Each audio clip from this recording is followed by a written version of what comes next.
Махамбет Өтемісұлы 1804 жылы қазіргі Батыс Қазақстан облысының Бөкей Ордасы ауданына қарасты Нарынқұмының Жас Құс деген жерінде туған.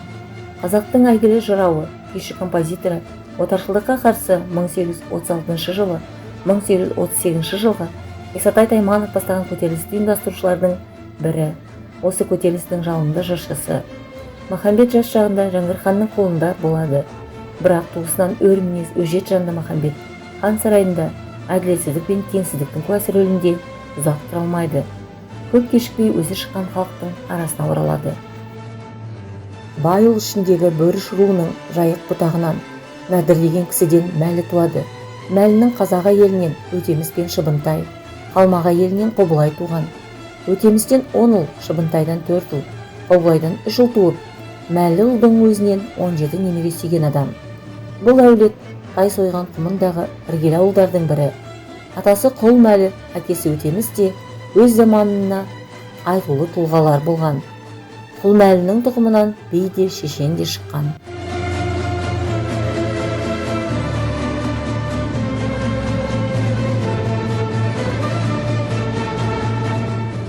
Қазақ рухының ұраншысы Махамбет Өтемісұлы 1803 жылы ішкі Бөкей Ордасында, қазіргі Батыс Қазақстан облысында дүниеге келген. Махамбет бір бойына шешендік, күйшілік, батырлық қасиет қатар қонған ерекше тағдыр иесі.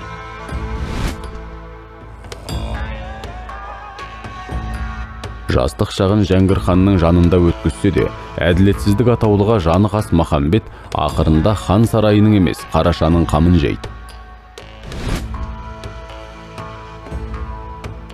Патша өкіметінің озбыр саясаты мен хан сұлтандардың ашкөздігіне наразылық барысында Махамбет замандасы Исатай Тайманұлымен тізе қосты.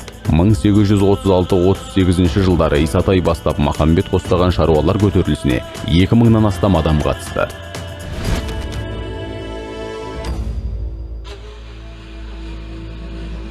Ел басына күн туғанда ереулі атқа ер салып егеулі найза қолға алған ерлердің ісі Махамбет поэзиясында айрықша көрініс тапты. Ақынның жалынды жырлары ұлтының ұранына айналып, жауынгерлердің намысын жаныды.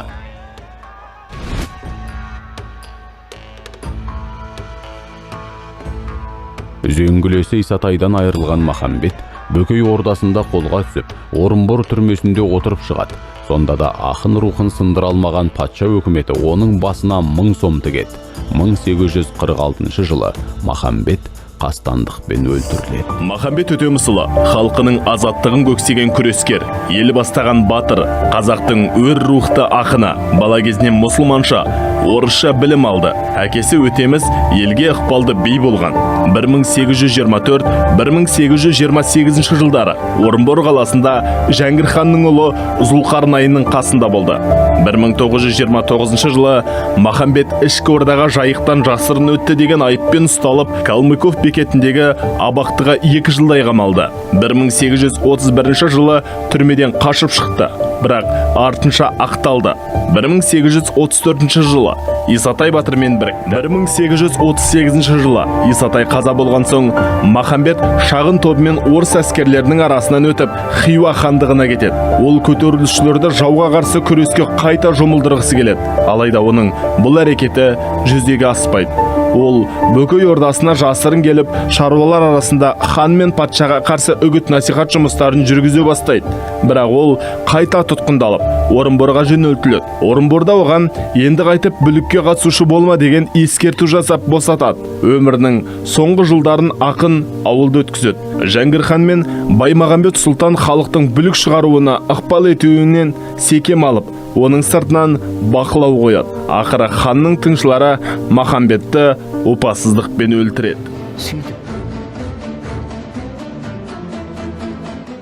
Махамбет Өтемісұлы кесенесі 19 ғасырдағы қазақтың ұлы ақыны, көтеріліс рухтандырушысы Махамбет Өтемісұлының жерленген жері. Кесене авторы Көпбол Демесінов.